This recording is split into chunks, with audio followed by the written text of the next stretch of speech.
How can us average Americans fix our broken financial system without using politicians or political action?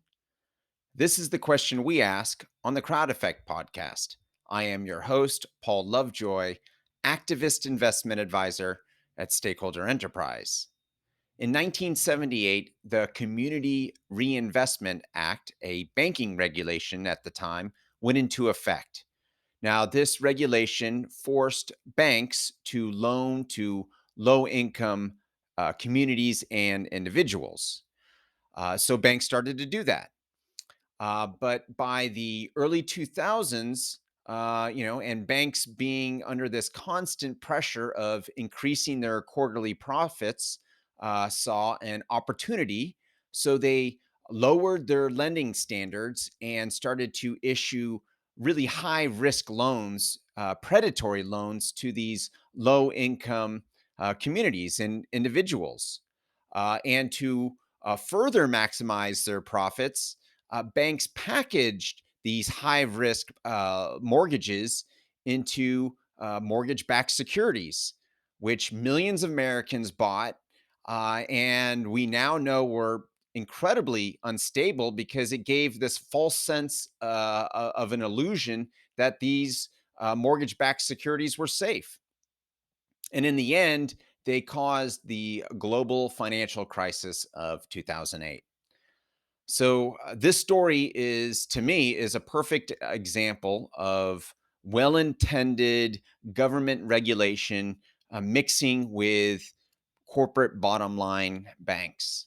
Um, Even though this regulation was well intended, having uh, banks which are under this constant pressure of increasing their quarterly profits, uh, they're not going to follow the spirit of the regulation, just the letter of the law. And that's how it works. My kids is the same way. When I ask them to do something or give a law or a rule, they try and follow the rule, game it in a way, and not the spirit. And so um, this is a problem. And what was even worse, in the 2000s, there were something called community development financial institutions. Now, these are non-governmental, and they specialize in loans to low-income communities and individuals. And when they offer loans, they don't just say, "Here's your loan, goodbye."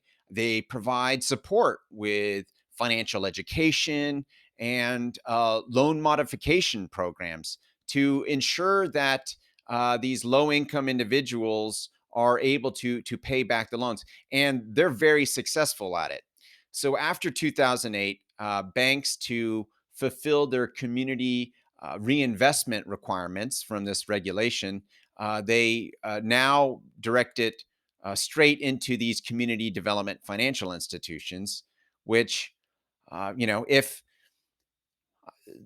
the bottom line here is, if corporations or these big banks were designed in the first place to reinvest into communities by either having a community development financial institution part of the larger bank, or a way to funnel it to these financial institutions, the community financial institutions, in the first place, and they were designed like that, well, there would be no need for regulation.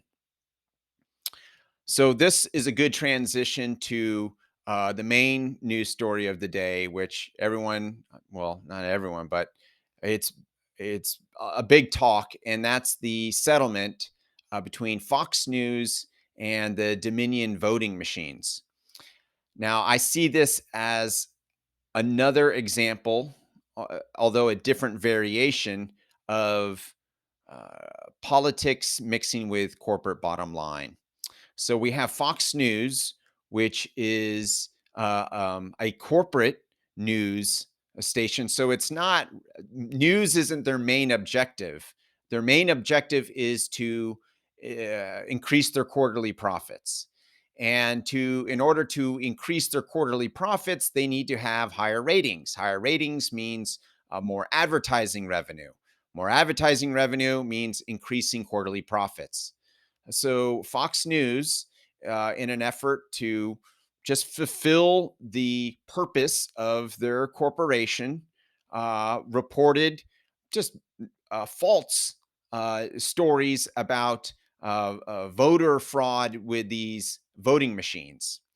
And The viewership of Fox News loved these stories. It gained them exactly what they wanted, but they weren't true.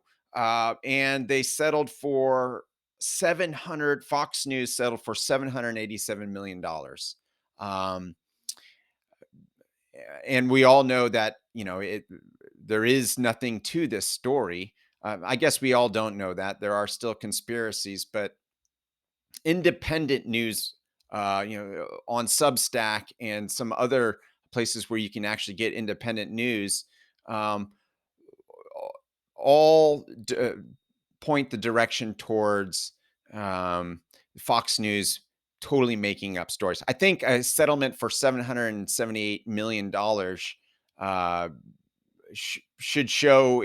I think that's evidence enough that Fox News engaged in lying, essentially to get better ratings to increase their profits.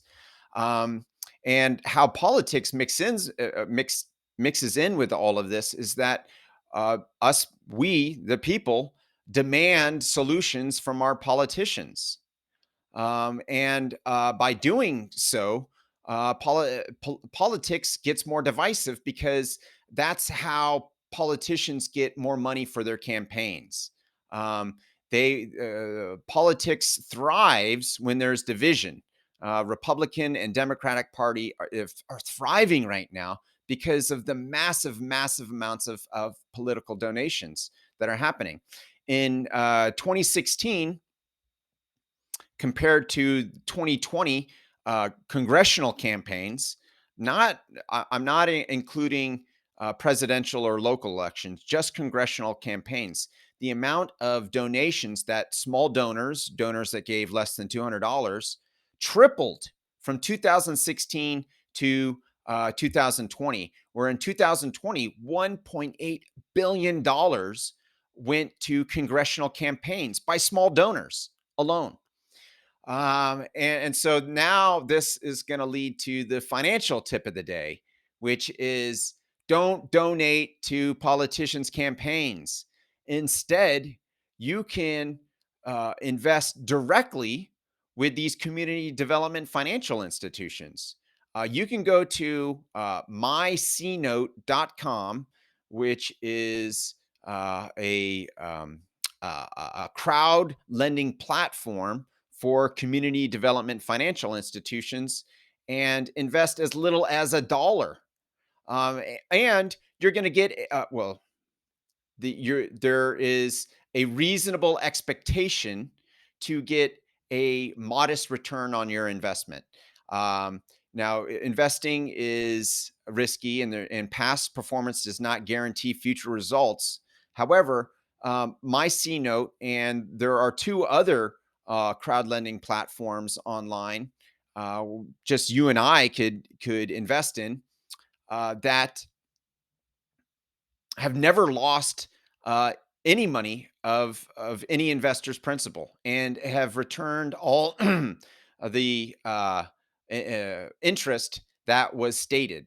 So, yes, a very reasonable uh, assumption that you will get your principal back plus interest, and you're cutting out the middleman of a politician. You're not asking politicians to do something, you are doing something. We're not going to be creating a financial crisis by government regulating, mixing in with corporations that are doing exactly what they're designed to do. Instead, you'll be lending to communities and individuals that are designing a new way of conducting business. These community development financial institutions are designed not for their corporate bottom line, but to help out in community development, and offering credit services for the poverty stricken, the disenfranchised, and other communities that have been neglected. So that's our show for today.